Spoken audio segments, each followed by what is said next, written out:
uncomfortably close to you right now. I love it. Hey guys, welcome back to my channel. This is my friend Steven D'Onofrio. Hi everybody. If you're new, subscribe and smash the bell button so you get notifications because YouTube is like that now. We just finished filming I Just Arted, which you can see on Viewster, hosted by Steven. It's true. I think you had a great time. Yeah, I had a great time. We drew taiga. Yes. We talked about stores that we've worked at. And Subway. And Subway. Specifically Subway. Specifically, like, the history of Subway and Subway coupons. About it. Am I making It's you really beautiful. uncomfortable? You would never make me feel uncomfortable. You know who makes me feel uncomfortable? Jared. Anyway, it's hilarious. You should go watch it. Amazing. Link in, not bio. Link below. Description box, right? Because this is YouTube. We're on YouTube right now. Link in bio. We're not on Instagram. Not on Instagram, but I hear what you're saying. I love him. Anyway. Anywho, LaCroix. So I wanted to ask you. Ask me. You were at Anime Boston when I was at Anime Boston. Like 2014. Okay, it was in 2014. It was 2014. But you were going to the con, like, as a fan. I was. I actually had one panel. I had a panel. You had a panel? Yep, it was my first. It was one of my first panels ever, and it was how to learn a new language through art and entertainment. And I taught Japanese. That's awesome. And was really stupid on stage, on the little stage in the panel. Entertaining, I'm sure. Yeah, everyone had a really good time. I was That's actually good. really surprised. And Anime Boston is a huge convention. How did you get to that point? My first panel ever was that same panel, but I did it at Katsucon. And it did not go well at all. At all, but that's okay. Well, it did. The first half was not good because I didn't know what I was doing. I never did it before. Mm-hmm. But then, after I got the hang of it, it went pretty successfully. And then I decided to hit up AB, be like, look, because I had someone in the audience take photos. I was doing it. Okay. And I was like, I did this thing, and I speak Japanese, and I think it'd be really cool for Anime Boston if they had a learning panel, but it's fun. And they were like, okay, let's see how it goes. And it did so well that they invited me back to do it again. Right after my panel, I waited on a line to meet Cassandra. Yes, he was in my autograph line. I was in your autograph line. I was so stoked because Taiga is my favorite. She's one of my favorite all-time characters. Taiga. And you did a great job. Thank you. Just, you embodied Taiga so hard. It was really good. Taiga.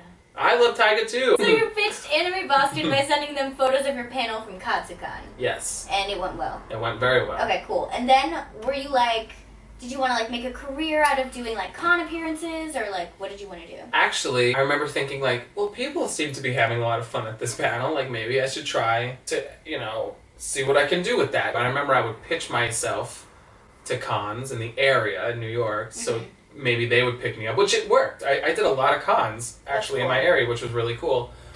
But the first con that really took interest as a guest was a KiteCon in Nashville. Nice. And I couldn't believe that they were actually interested, but they flew me down. That was the first con that legitimately took me seriously about what I was doing. That kind of inspired me to move here. Here being LA. Oh yeah, LA. Cool, and so now you're creating content for Viewster. I am. You hosted something at Anime Expo, which is one of the largest cons. I did, and we're going back. I'm doing it again. That's awesome. I'm so very how excited. did you get hooked up with AX? Very weirdly, one of my good friends, Phil Mizuno, he's a cosplayer.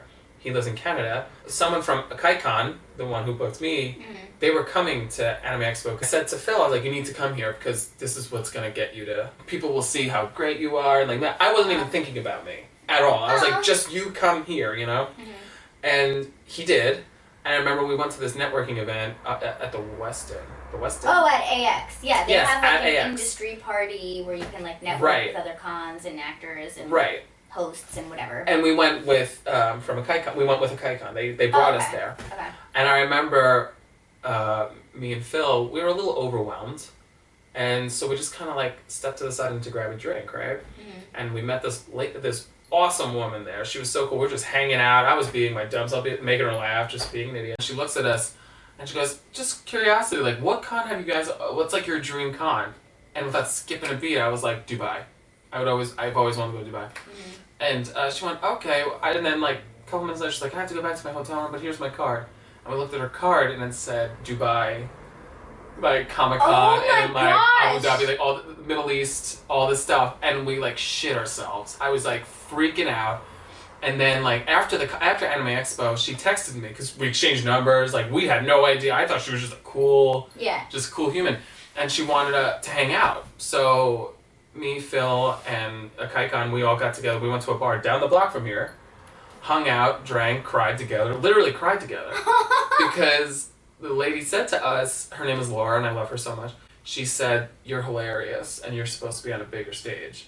So she's like, "You're getting booked you're going to come to Dubai." That's awesome. And I lost my mind. I literally ugly cried. You can ask anyone there. They were like, "You're disgusting." I'm not even kidding. It was horrible. Like it was not cute. Oh my god. And then Phil got booked. And then we went to Abu Dhabi, Anime Abu Dhabi. That's awesome. And while we were there, I got on stage. I remember I was a little nervous because people in America would tell me, like, "Don't be gay. Don't you be gay on that stage because they're going to, you know." But how could you not? Because the con was on Yas Island.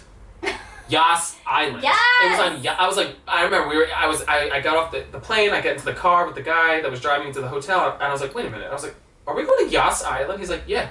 I'm like, how did we get there? And he goes, the Yas Ferry. I'm like, I'm making the gay pilgrimage, and I didn't even know it, you know. So.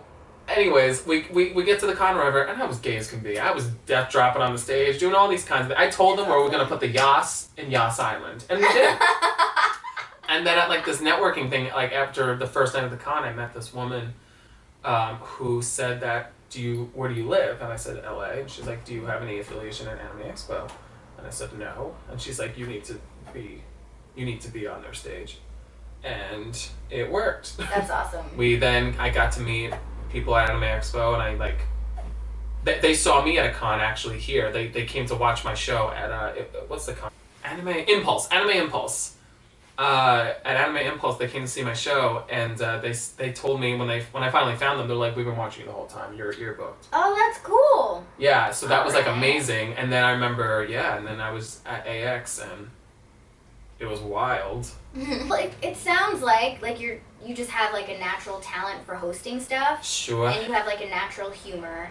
And you already know the audience. True. Because you've been going to cons. Yeah. So, you did your first panel. It's true. And then you like parlayed that into a bigger panel. And then you went to a networking event and you met the right people. Sure. And then, I mean, I was on YouTube for a while. I like to tell people, I think anime cons just need a little more humor, a little more adult humor. Yeah.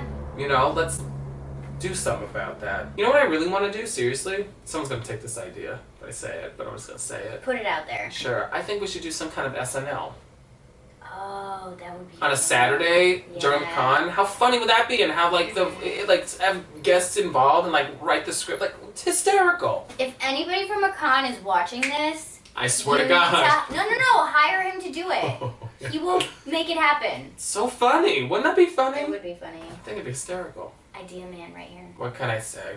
Yeah. I'm a gal on the go with a lot of ideas. I think there should be more content. Not that there's anything wrong with like the typical panels, but like I also feel like for you, do you ever get like, what's your favorite character you voice? Like you probably hear that a million times a year. Yeah. There's like the same like 5 questions that like everybody wants to know, which like makes sense. Like, totally. How did you become a voice actor? Sure. Like, what are your favorite characters? Like, totally. Yeah. But I think like, wouldn't it be cooler too if like you had this to look forward to doing that? Like now you get to be like, oh, now I'm gonna be part of like this SNL kind of thing. Yeah, like, that would be cool. So much fun? To like be in a skit. Yeah, I don't know. I think that would be really fun. You guys make it happen. Please. Someone out there I can swear. make that happen. I'm easy in a lot of ways.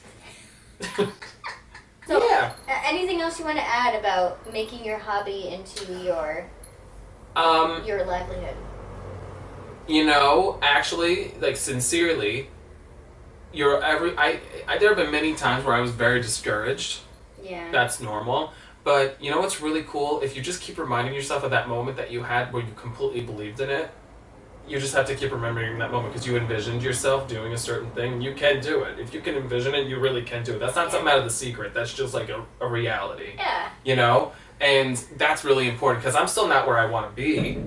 You know, like I still have aspirations and goals, but like everything is a small stepping stone, and you can't let that discourage you. Yeah, nothing's You gonna know? happen overnight. There's no such thing as an overnight success, by At the all. way. I mean, All the people that are like overnight sensations, they've been doing it for 10, 15 years. exactly. They just finally got noticed. Yeah. That's really what it is. You know, you smell fantastic.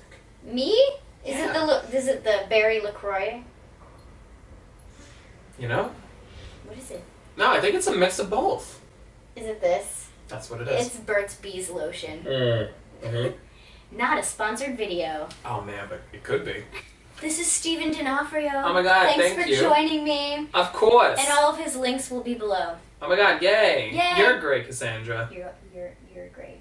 And they're great. You're great. They're all great. If you're new, subscribe and smash the bell button so you get notifications because YouTube is like that now. Bye. Bye. Bye. Okay, Aw, cool. cute. Cool.